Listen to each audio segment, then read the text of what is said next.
We're here with Rand Henderson. He's run for Montgomery County Sheriff. I'm John Wertz, Montgomery County Tea Party.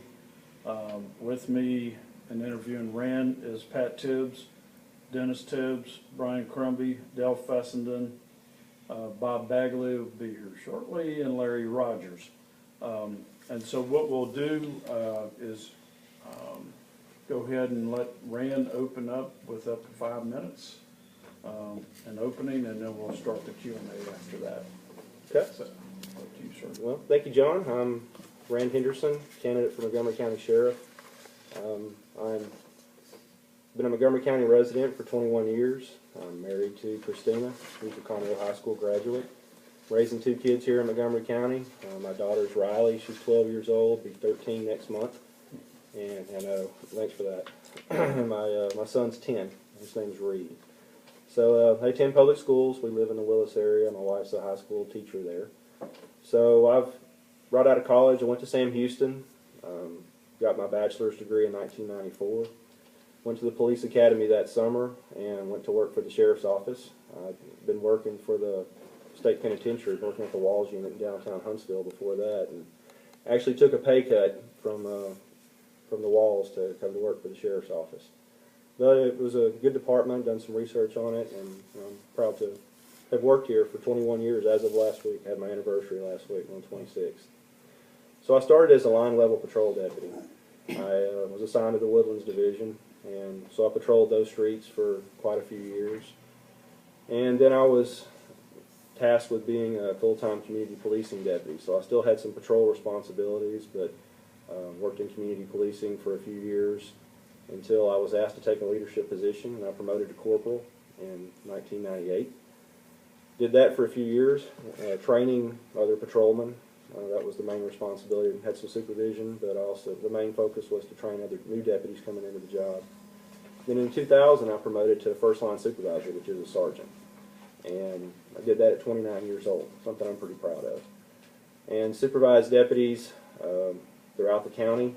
Finally ended up in Conroe, supervising deputies there. Had a lot of administrative responsibilities that went along with that. And then in 2002, I promoted to lieutenant, and 31 years old when that happened. So to this day, I think I'm still the youngest lieutenant that we've ever had at the sheriff's office. And I started off in administration, working with the field training program, which was something near and dear to my heart. Training always has been. And I worked on grants, did a lot of technical writing for the department. I was the first media liaison, we call it the PIO, the Public Information Officer. So I was the first full-time Public Information Officer for the Sheriff's Office, and was given that role by Sheriff Guy Williams. And I said, Sheriff, I don't know anything about the media, I don't know how to do this. He said, go find you a school, you're our guy. So he looked to me to step up, and I did, and did that until Sheriff Gage came in. And then I got a job I've been wanting for a long time, which was the District 1 Patrol Lieutenant. I said I was a sergeant in District 1, so I got to be the lieutenant in District 1. So as a lieutenant, you're a mid-manager. So you take on a lot more responsibility when it comes to the budget, procurement, discipline. You have more input in hiring. It's a bigger job, not a lot of responsibility. And that lasted a year. Sheriff Gage asked me to take another role that I knew absolutely nothing about, become the Internal Affairs Lieutenant. So I took that job on early in 2006, and I was the Internal Affairs Lieutenant for about 4 years. And that was where I really learned how to be an administrator. Once you deal with a civil service department as large as ours is, you're working with the county attorney's office on the civil process of hiring and firing, because that's what civil service is about. And it was a really unique experience, and I learned a lot about administration. And while I was in there, I had just started the master's program at Sam Houston. So I went to Sam, got my master's degree, finished that up in 2007. And while still in internal affairs, right after graduation, I went to Quantico, Virginia, and went through the FBI National Academy, which is prestigious. Only 1% or 1/2 of all law enforcement have the opportunity to do that. So it's a higher level management school. Sheriff Gage promoted me to captain in 2009, which is the role that I still have today, which is a full division manager. So I oversee currently the patrol division. I've also had the command of the largest command in the sheriff's office, which is the jail division. almost 300 employees, roughly a $36 million budget. So it's a huge undertaking. Not to mention you got 1,253 beds of inmates back there. So it's like being a city manager with the worst possible population that you could be managing. But it's it's been a great experience, and it's prepared me for the next step. So that's what has prepared me to become the sheriff. It's just the next step. I've always been asked to take another leadership position no matter what I did. So I'm ready to do that and become your sheriff here in Montgomery County. All right, great, thank you. It's good Timed timing. perfectly. Okay, so now we'll go into the Q&A rounds up to 45 minutes. We started quarter till, so 6:44. yeah, quarter 7, 6:44. So we'll wrap up probably at 7:35 with the Q&A. Can you see the numbers at that distance? Those are kind of smaller. That was pretty tough. I was good on the first round, but Yeah, that's I'll see what I can do. I do have no contacts with them. I didn't know. That's a big number there. Okay. It doesn't have a bell, but we'll work with it. okay. Go ahead. So I'll kick off Q&A, and then we'll go around the table here. What are the 3 advantages that you see that you have over your opponent? The first advantage would be that I'm from here. I've lived here for a long time. I know the community. I know the department. I know where the failings are in the department where I think we can do better. I also know areas that I think we're doing things right. In our debate that we had not long ago that y'all hosted, when asked on day one what he would do, he said, he didn't really know. He was going to have to get there and figure out what was going on and the way things operated, because he didn't really know. But I can tell you that I do. I know the department. I know the culture. I know the people. I know who does a good job, and I know the value in those people.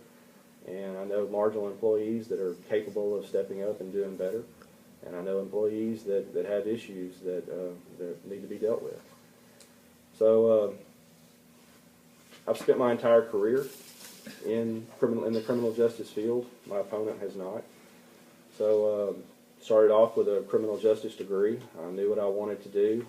I got into the field of law enforcement, worked in it for 21 years now. And if you want to include the corrections, which is a very necessary component that you need to include with the jail, is I've had command of the largest liability that the sheriff's office has, and supervised hundreds of people, managed hundreds of people. My opponent has worked in the Secret Service. That was his biggest credibility for taking over this job. But he was a lower level guy. He didn't manage large groups of people. He didn't manage a budget. He didn't take on the responsibilities of local government.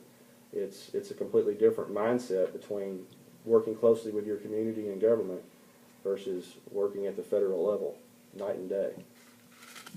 And the biggest one will be that I have managed a budget. I have managed a budget and operated within the confines of that budget.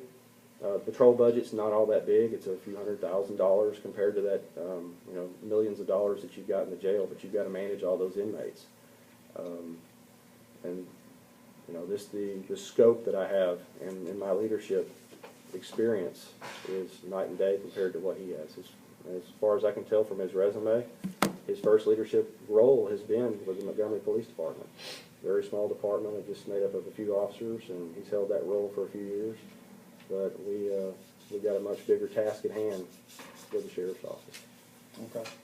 How much do I have to answer it? 2 minutes. Oh, okay. We're shooting for 2 minutes, Okay, so I give or thought I had give or 5, take. So I was going to keep going. Can you do it the way the timer the first time with the red circle going around? Yeah, it can't. It's too hard to see. He could see it. Well, he just kept going, so I kept going too. So. Yeah. Well, Okay, he only had like 5 seconds on his opening, so it worked Okay. out just right. I'll go back Is to that the all right? ding. Is that red doing fine with Oh, the that- circle? Oh, okay, that was working good. Yeah. Okay. Because you nailed that. Okay. Okay, actually, what is the job of the sheriff? The sheriff is known as the conservator of the peace. So we are responsible for patrol in all unincorporated areas of the county. That doesn't diminish our jurisdiction outside of the municipalities. So City of Conroe is the largest city in Montgomery County, second largest is Willis. So we don't have primary patrol responsibility there, but we don't give up the jurisdiction in that area either. So we can still provide assistance to them. The second thing that we role of the sheriff would be to provide bailiffs for the courts. So it's an often overlooked, very important position within the sheriff's office that we bailiff all the courts in the courthouse, district court, county court. The constables are responsible for the justice of the peace courts. The sheriff's office is responsible for the jail. We are the sole custodian for all jail inmates. That includes pretrial detainees, those that are awaiting trial. We've got convicted inmates that are serving county time, and we've also got convicted inmates that are waiting on their transfer to the state, TDCJ. So we've got all levels of male and female offenders, both in that jail, and it's a huge undertaking to deal with that. There's only one sheriff for each county, so there's 254 sheriffs in the state of Texas, and the sheriff is considered to be the CEO as far as law enforcement goes in the county. The chief executive, the one that the other departments look to serve as their leader. We work collaboratively, but whenever big decisions are made, budget decisions are made, pilot projects and programs are made, Commissioner's Court often looks to the sheriff to lead those. Now, it's not to say that we're not going to work hand in glove with the constable's offices, which is one of the most beautiful things is we have that relationship built now. And I plan to continue with that relationship and just make it stronger so we can be more efficient and effective with taxpayer dollars. Right. He's definitely used the time before. Okay. You know, a few months ago I went to the sheriff's website, and one of the very first sentences on that website says, "We are the 11th biggest budgeted sheriff's department, and are the 11th largest sheriff's department with the 7th largest budget." So how do you reconcile the fact that we got the same budget as other sheriff's offices that are twice our size? Well, first of all, I didn't know that. I can recall that the website says that we're the 7th largest sheriff's office in the state of Texas, and I'm not even sure where that's pulled from. I don't think it's cited on there, but it's something that the sheriff's office has commonly said. So you're saying that we're this? I guess I'm sorry, Dennis. I think it said that we were the 11th largest sheriff's office, but we have the 7th largest budget, which might mean to say that we're paying twice as much for our sheriff's department. I would find that hard to believe. Yeah. Montgomery County is an anomaly. It's a county that's mostly unincorporated. You hear different stats. The city of Conroe has been annexing, other cities have been annexing, so the numbers change. But I think it's safe to say that we're somewhere around 75% unincorporated. Mm-hmm. With a county population of 500,000, your largest city being Conroe at 75,000, Willis being your second largest at 5,000. Wow. That gives us a whole mess of people that we're responsible for on the patrol front. Sheriff's officers are designed to be rural law enforcement agencies. In some cases, they become suburban, but we're urban. You drive around the Woodlands, any place in the state of Texas that you have a community that looks like the Woodlands is going to be incorporated and have their own city taxes. So we might have some kind of a role in helping a city like that, but City of Conroe rarely ever calls on us. They're pretty autonomous in their responses, and Montgomery County is just different, and it is an expensive place. I invite any of you to come ride along, do an application, and see just how short-staffed we are. It's not. We have our county broken up into districts for response purposes, but those districts are huge. They're bigger than any of the cities that we have, and just the geography that we have to get there makes it difficult. And then you add in the call volume that we have, it will get pretty expensive. I'm going to try to. So, given the whole scheme of stepping back one level from just the sheriff's issue, I mean, you got sheriff, you got health and welfare, you got roads, you got all those kind of things. Is the sheriff's are they separate? Do they deserve more money? I mean, does does police force deserve more money, or do everybody just have to fight for it themselves? Does that make it? Do you understand my question? Yeah, I think so, but I think the answer to that would be for justification. Just because you're bigger or because public safety is something that the public may be crying for, I still think that there's a need for justification for every dollar that we get and every dollar that we spend. And we do that through the Commissioner's Court process. We do it internally. And we do internal justifications to the sheriff at our management level. So we have to tell the sheriff what we think we need and justify it to him. And then he has to agree with that. And he doesn't, because there's a lot of red ink that goes all over those initial budgets. We either get them sent back or we get them cut, chopped. And we look to see what the community needs are. It's popular if you're going to add anybody, any staff to the sheriff's office. It will be popular with the public to do boots on the ground, to put more deputies on the street. But you've got to feed an army as well. So in order to be able to sustain having those people there, you've got to have people that manage the forensic evidence that we collect. You've got to have detectives investigating the cases. You've got to have people managing all the video evidence that we collect and redacting information before it's released for open records. A records unit, a warrants unit, and that's on the front line. And then you go back to the jail, and you've got central jail records clerks, and you've got programs that are mandated by the state of Texas. You've got to have personnel that specialize in those. Transportation, bailiffs, jail deputies, jail detention officers, supervisors, and the list goes on and on and on. So it would be prudent to always ask for those boots on the ground, but it's not always possible to do that.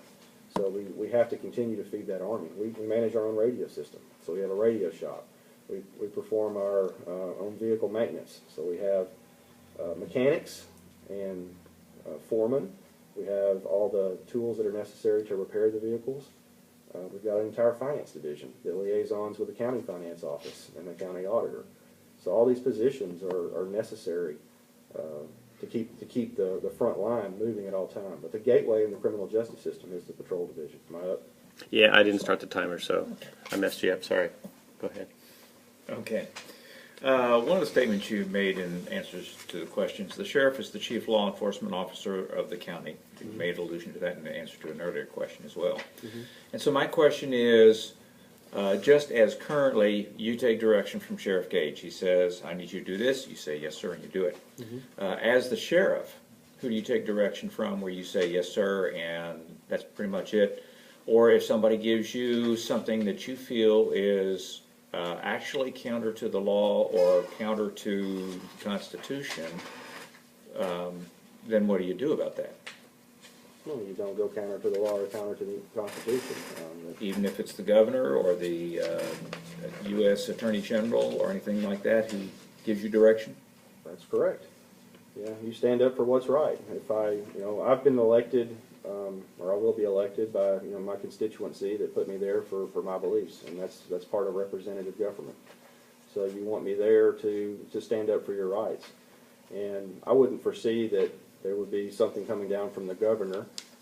I could foresee that it would come from the federal government, and yeah, I would absolutely stand up for that.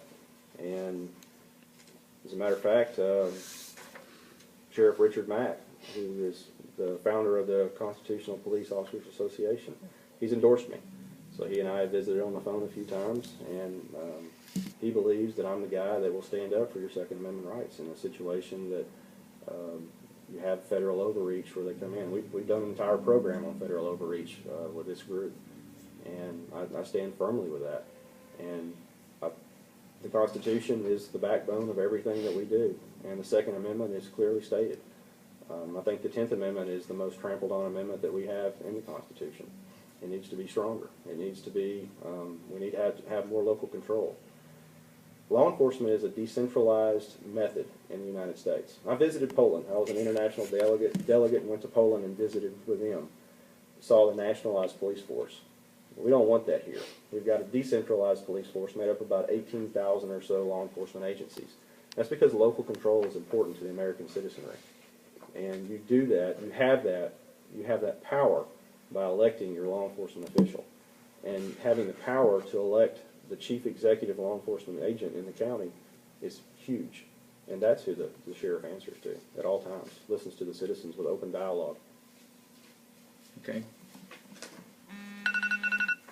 Staff-wise, how many staff members, I guess it's broken down, deputies, and then, I guess you got There's civil, all kinds of positions. Yeah. so ballpark it, how many deputies do you have?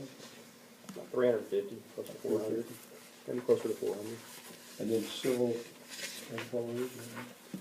Everybody below the rank of captain is civil service. Oh, okay. That includes, we have a county civil service program. It's not a sheriff civil service program yet.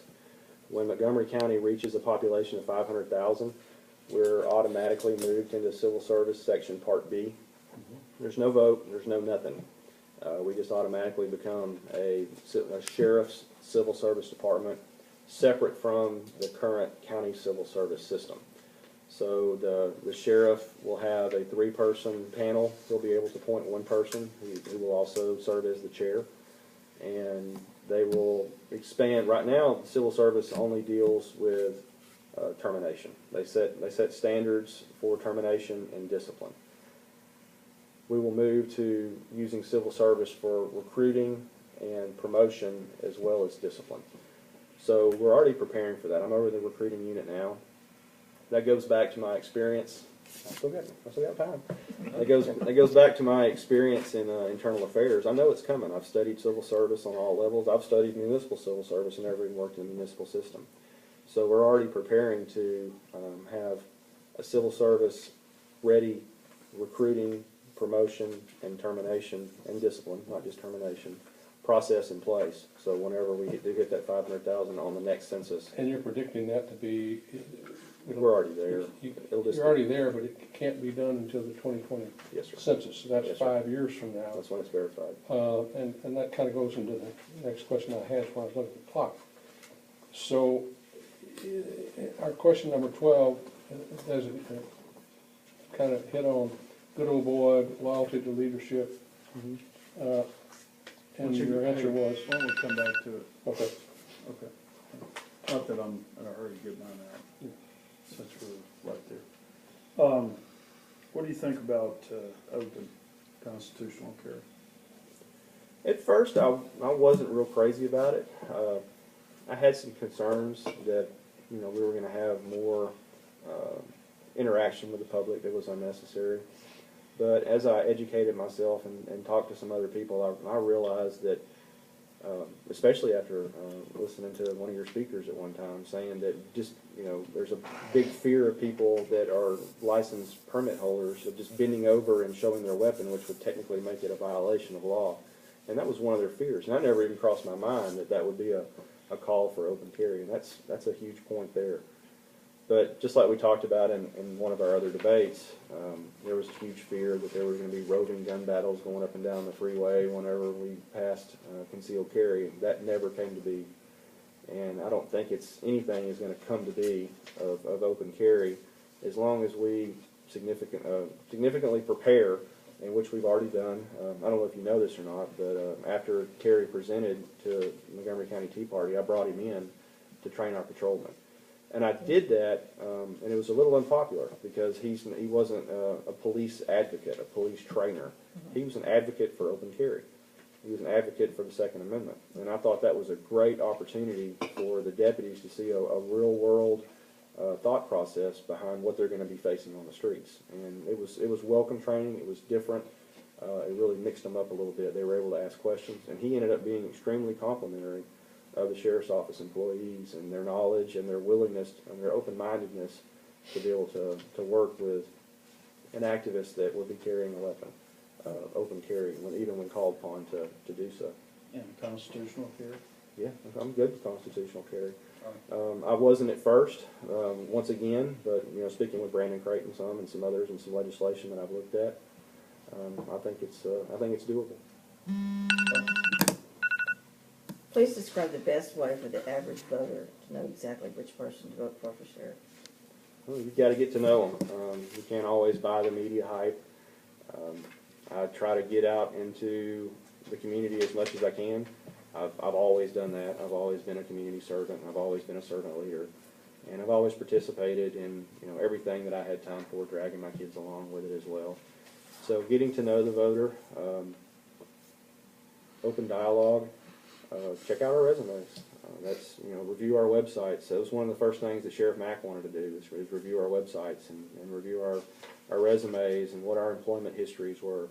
So are you looking to promote a guy that has spent 21 years in the sheriff's office and has continually held leadership positions? He's been right here with you through thick and thin. With my education, I could have easily gotten a much better paying job than what I have now, but I do it because I love serving this community. I love where I live, and I love the people that I serve. If you look at my opponent, he was here for a short time and has been working for the federal government for many years.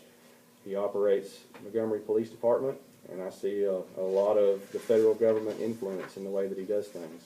I saw a lot of that influence in our debate. When asked about raising the budget, he admitted he doesn't know anything about the budget or what we do, but he was already ready to raise it. He was already ready to raise salaries. But just because you pay people more for doing the job that they're already doing, how does that help anything? You might be able to bring in more people that have experience, but why are they leaving the jobs that they were at? There's a lot of disgruntled people that have worked for Houston Police Department that want to come to work for us. That doesn't make them good employees. We have a pretty good, robust recruiting process.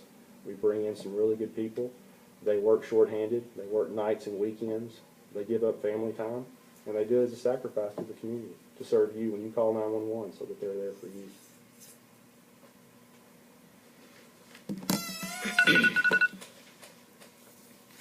Got it. What would be the appropriate response if some Montgomery County citizen came up to you and said, Sheriff, this weekend one of your deputies came onto my property, gun drawn, threatening to shoot me, handcuffed me, threw me to the ground for 30 minutes, and then searched me and my residence without pronouncing who he was or what the probable cause was? What would the sheriff's office do? Let me look into it. I've worked internal affairs for a long time, and I've had those phone calls that came in, and I would roll my eyes and say, there's no way in the world we did that. Do a little investigation. Sure enough, we did. Yeah. But that I've had the majority of the calls that I've had, the complaints that I've had over the years, we'll look at. Hey, Bob. How are you? Good. How are you? We'll look at and say, hey, the investigation reveals this, this, this, and this. Your statement to me was not in line with that, and here's a video to prove it, or here's an audio of a recording that was made. The deputy's car may be pointing at something in the street, but he's got that body mic on, so when he's in there, there's still audio. And your guys have body mics? We've been 100% video department. You know if the neighboring counties have body mics? City of Houston doesn't. No. City of Houston, as large as it is, the cameras came into being because of racial profiling. There were some state grants that came in. You only had to do Tier 1 racial profiling reporting if you had a 100% video department, which means all your cars that you have that are used for making traffic stops have audio and video, which we had VHS tapes, old school, expensive, difficult to manage. And if you had that, you only had to do Tier 1 racial profiling reporting. Well, the City of Houston they did Tier 1 and Tier 2, and it didn't bother them a lick. They'd rather do that than outfit their cars and mic up their officers. Our deputies, most of them don't know any different. Those that worked in the 90s, they worked without video. But more times, often than not, a video will clear an officer of wrongdoing, exonerate his activity versus sustain any kind of policy violation. Most of the time, it's very much in the officer's favor. Roughly how many disciplinary measures have resulted from those kinds of claims in the past 10 years? I can think of just a handful. We've had some pretty egregious ones. One of the ones that you couldn't believe would happen actually did happen, and we saw indictments over it, and some officers go to jail, and it was one of the most embarrassing moments of my career because those guys were under my command. It was almost an entire rogue shift, including the supervisor. Wow. They were engaged in it, and cameras and witness statements and a thorough internal affairs investigation and cooperation with the district attorney's office on the criminal matters. Put a couple of them in jail, ended their careers, and rightfully so. But those instances don't happen very often. But to answer your question, the first thing to do is to investigate it. I won't take anything lightly. Never have, never will. And I guess all departments have an internal affairs, all police departments. depending on size. Yeah. Ours is really small. We have a lieutenant and 2 sergeants. That's all we have to do all of our. Now we also do field investigations, so that's a huge component for supervisor accountability, management accountability, is to assign an investigation back to that supervisor who's overseeing an employee that's accused of doing any wrongdoing. And disciplinary recommendations are also made through the chain of command to include lieutenants and sergeants to give them buy-in as well as to enforcing policy, seeing the wrongdoing of their employees, But or ultimately, exonerating them too. but ultimately, the internal affairs reports directly to the sheriff, right? The lieutenant to sergeant. Yes. Okay. Chief deputy. Okay. So tell me about the Patriot Act. Has that been a helpful thing, a good thing, a bad thing? What are your thoughts? It ended community policing. It what? It ended community policing. What do you mean? All the funds that had been directed at community policing after 9/11, they were redirected toward the Patriot Act and, doing more as far as surveillance, identification of terrorists, homeland security preparedness, which is not a bad thing. We were in a position at the time where we realized what our vulnerabilities were. So President Bush did what he could to pull resources from where he could. But that's what began the militarization of the police. You saw us move from a civil, domestic, local force to starting to gear up to prepare for who knows what. And that's really difficult, is to prepare for who knows what. How big is big, how bad is bad, is a common phrase that's used in emergency management when dealing with terrorism, homeland security. So are you saying that the local police are not dealing with terrorists at any level? No, we are. That's what we shifted our focus to, wholly and fully. Okay, so is it a good thing or a bad thing? I think it was a good thing gone awry. I think common sense has now started to fold back in. We see that most of our terrorism lies in things like the horrible shooting we just had in Colorado Springs. Those are the kind of incidents that we realized that we on the local level needed to be prepared to deal with, which is the active shooter, the active killer scenario. So why do you think it was a good idea? What was good? Initially, you said the Patriot Act was a good thing initially. Why do you think it was good initially? Well, I think the preparedness was good. And the Patriot Act is what led to preparedness on the local level to deal with international or domestic terrorism. So is the militarization of our police a good or bad thing? It's been a bad thing. Okay. There's been some assets that have been brought in that are a good thing. And you look at some of the military equipment we have, and you go, why would you need this huge, high six-wheel vehicle? Well, that's not used for the military purpose that it was for. It's for rescuing people in high water situations. We're a county that floods. Those high-track vehicles can get to areas and load people into them and get them out. Those are the reasons that we acquire those kind of assets. Preparedness for homeland security has rolled over into preparedness for hurricanes and the wildfires. So we were able to use a command vehicle that was purchased with federal dollars that was for terrorism prevention, preparedness, but it also transcended into a role that was able to be used in floods. And that was my home base whenever I was the incident commander for the wildfires of 2011 in Magnolia. We ran all of our communications through there. I was the public information officer. I ran all the media through there. So it's transcended well. So some of the equipment that we have has definitely benefited us. But other agencies, I wouldn't include the sheriff's office in that, other agencies have gone overboard with their military equipment. Any agency that has bought a tank, I really encourage some justification for that. I can't see why that would happen. But we have a Bearcat. A Bearcat is our SWAT vehicle, and it's an armored vehicle. It's fully contained. The SWAT unit can go in there, and what it does is it protects them. It saves their lives. They can do everything they need to do from inside that vehicle. They can hide behind it as they walk up to a house, gives them cover, gives them protection, and it gives them a sense of overwhelming force to a person that's acting like an idiot in their house that we want to take into custody because he's got a kidnapping victim or whatever. They look at that and say, there's no way I can win against that. So I either need to give up, or sometimes they take their own lives. There's different things that they do. But our ultimate goal is to protect the innocent. And if they've got a kidnapping victim in there, we're going to do everything we can to ensure that kidnapping victim comes out alive. And that probably went over 2 minutes. Okay. Trying to figure out how to wrap this up in a small bowl, because I've really got two questions here. They're somewhat related. How much of Montgomery County's crime is committed by persons who don't live in Montgomery County? And I guess that brings to focus in my mind as well the fact that the Woodlands hires extra deputies for additional protection. And so compare the Woodlands crime statistics with elsewhere in the county. The Woodlands, well, first of all, the crime from outside the county has been growing. We're seeing a trend in our arcane abilities to track crime right now. Like, as I mentioned before we got this thing going, we're launching our new software, something our leadership team's been working on for a long time.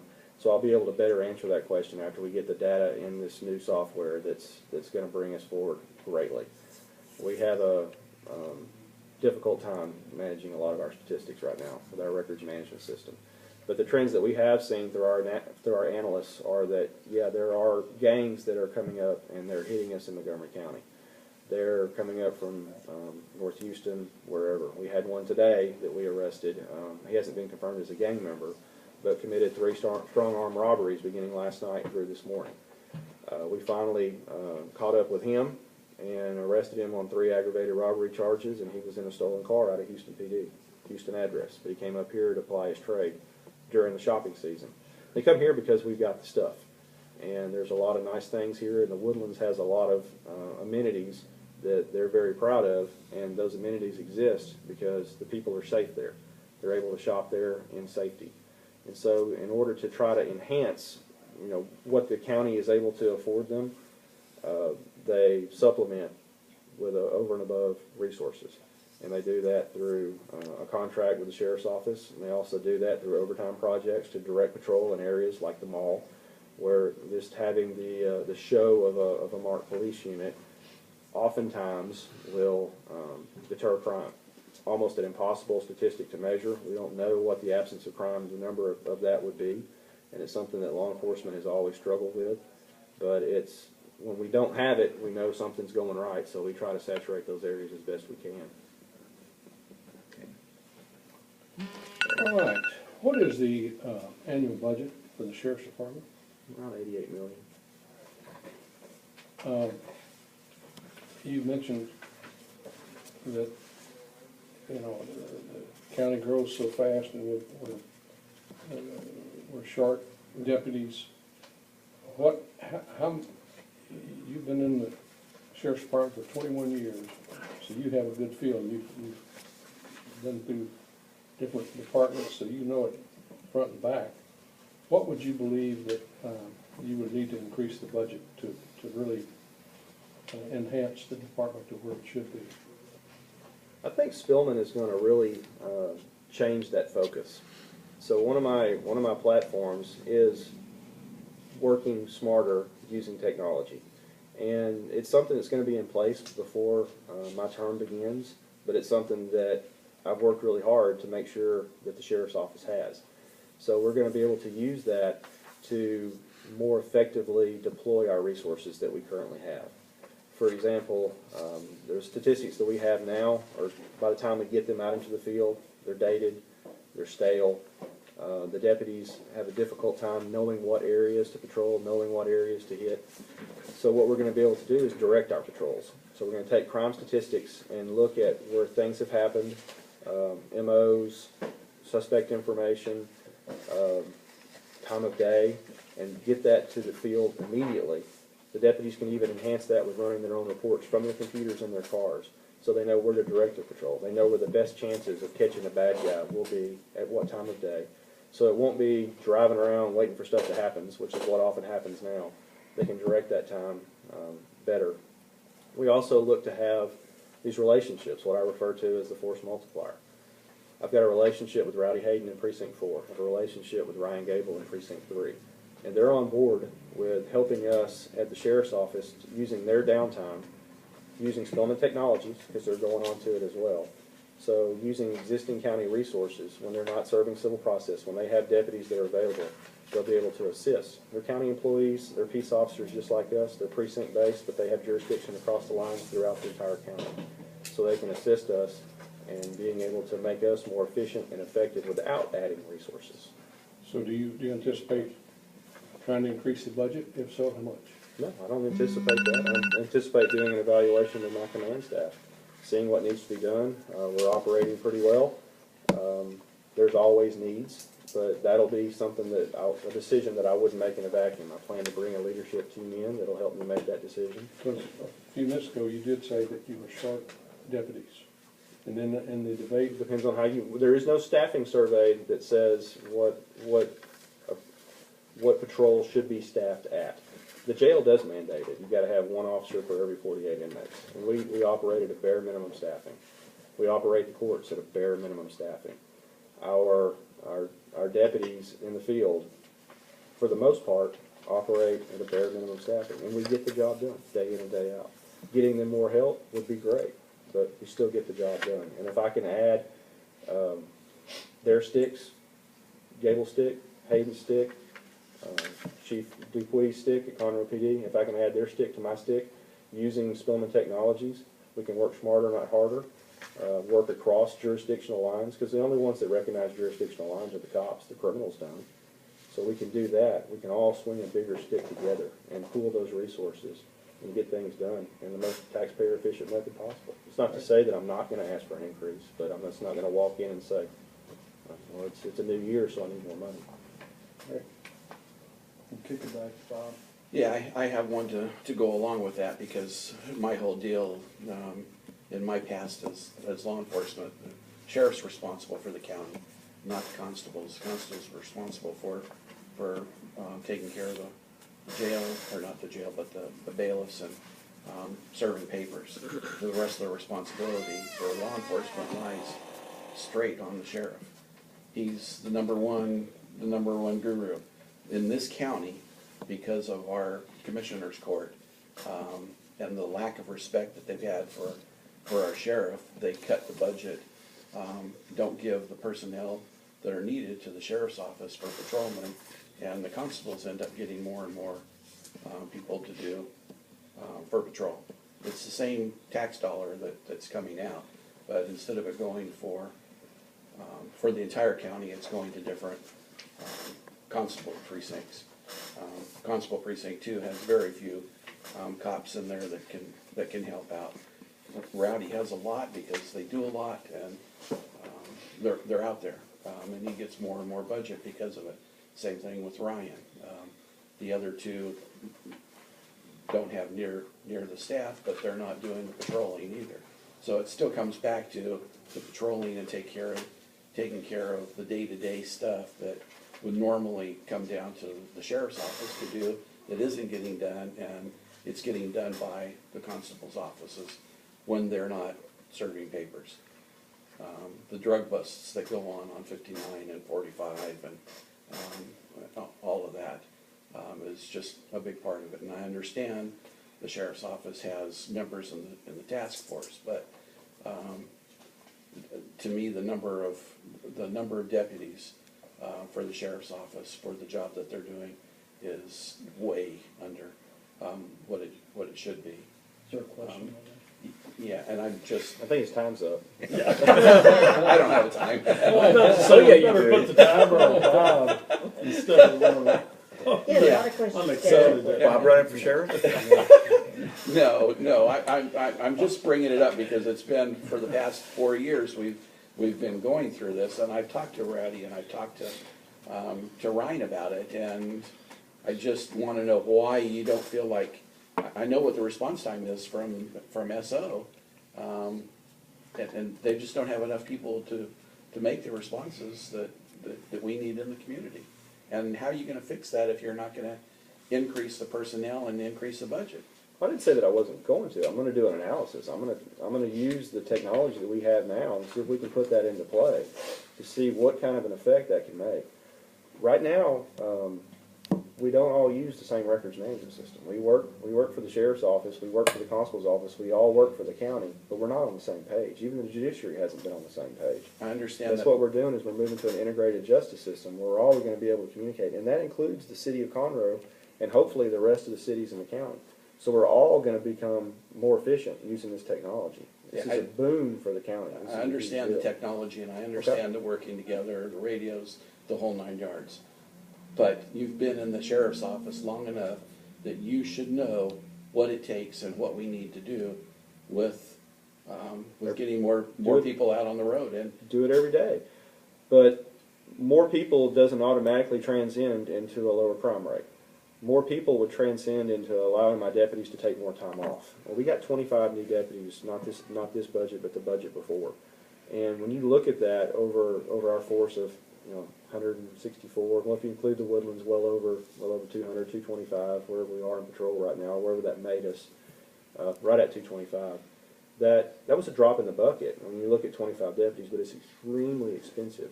What that was able to do is allow some deputies to take some time off. We were better able to compensate for injuries, for pregnancies, for family leave, workers' compensation, all the reasons that deputies aren't at work, that they're missing their shift, training, train all the time. So when you start to evaluate that, you look at for example, the city of Chicago. I don't know what their rate is per population, but I guarantee it's a whole lot higher than ours is, and they've got the highest homicide rate in the world. I mean, it's because they have gun-free zones everywhere. well, the gun-free zones, that might be it, but it's a community issue. Their homicide rates are phenomenal. Ours aren't. We're able to do what we do because we've got a good constituency here, a good public. We've got good people that live in Montgomery County that are good Christian people. Not everybody, but there are a lot of good Christian people here that follow the rules. Although we have 500,000 people, that doesn't mean we have a bunch of lawbreakers. We have a culture here. People want to live here because it's safe, because it's secure, because they have a good law enforcement agency that they know is going to take care of them. And we're here dealing with more civil issues and disturbance issues where people don't get along. We don't see a lot of people killing people. And a lot of that's because we're special here. We're special in Texas. We're special in Montgomery County. We've got good people that are doing what they need to do. And that kind of goes hand in glove with the question about people from Houston that are coming up. Those aren't good people. So we want to make sure that when they do come here, that we put them in jail. Justin Harris came up here. His MO was breaking into McDonald's. What he would do, he was a gangster. He would go to McDonald's. He would climb to the drive-through window and commit a robbery. He did that here and got caught. So it was through cooperation with the Houston gang unit. Down there, when he did it, he got deferred adjudication. Up here, he got 90 years. Big difference. And that's the message that we want to send to people. If you live here, if you come here, you're going to play by the rules, or we're going to put you in jail. And we're going to leave you there for a really long time. And if I need the constables to help me do that job, I'm going to look to the constables to help me. Because they do have deputies that have the same authority as my deputies do. And once we get them on the same page, using the same software, it'll break down that barrier. It'll break down precinct lines. It'll break down city limits jurisdictions. And we can all swing a bigger stick together. And then if we still need more help, we'll ask for more help. But I want to try to do this first. This is a great opportunity for us. Okay, we got time for one more question, and I'll take executive. Do we Thanks need for a coming, new Bob. jail? I do appreciate that. If it wouldn't have been for that, I've been here a long time ago. Do we need a new jail? It's been said and reported by some candidates in other races that we've got like 700 to 800 inmates in the jail right now that are kind of hanging in the balance until they're processed through the court system. Mm-hmm. So answer, if you would please, in that context. Okay, our jail capacity is 1,253. I've described the population that it's made up of. The lion's share are felon pretrial detainees, and those people are waiting on their court date for various reasons. That's part of the judiciary. Our responsibility is to hold them. That's what we do. But if we can lean on the judiciary, and it's something that Commissioner's Court is working to do, working with them to try to speed up the courts. You speed up the court process, you get less pretrial detainees that are held in our jail. That's number one. Do we need a new jail? I don't think so. I was part of the original steering committee that Mark Bosma led. He paid $100,000 for a commission study to come in and look at it. Came back with a proposal that said you can spend $200 million for a new jail, or you can spend $200 million to renovate the other one, and it'll last you 10 years or 20 years. I don't remember now. It's been several years ago.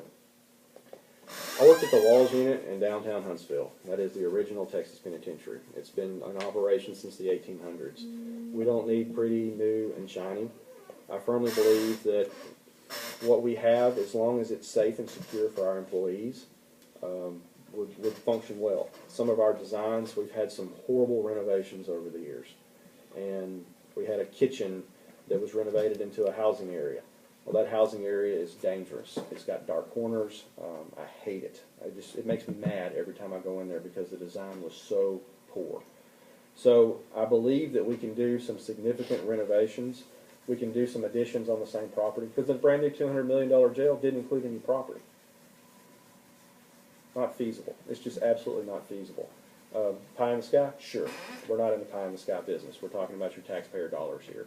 So I think additions on our existing property, maybe some destruction and rebuild of some of our antiquated areas would be best. We've got some new, a brand new kitchen that's set to feed 2,000 people. Leave that alone. We've got I'm going to keep going. You've got the direct supervision wing that's modular. So you've got, I said the staffing ratio for inmates to officers is 1 to 48.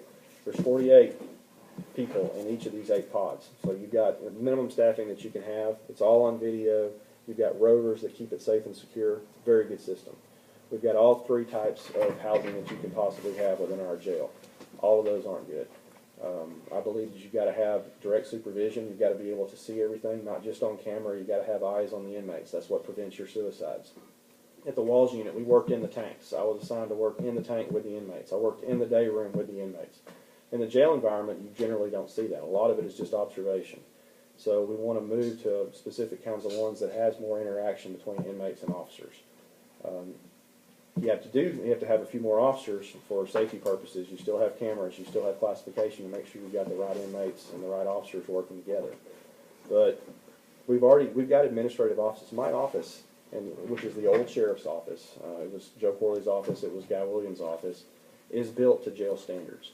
The entire front part of our existing facility that was built in 1987 is built to jail standards. Move us out. Put us in a different administrative office. Turn that into housing or recreation or a new laundry. Our laundry was built for a 400-man jail, and it still operates because that's the way we do in Montgomery County. We get things done with minimal resources, and we make it work. And we've done that with that laundry facility. And we'll need a new laundry facility at some point in time. We're not going to be able to do it forever. So those are the kind of, remember I was talking about, you got to feed your army. You got your boots on the ground, but you got to feed your army.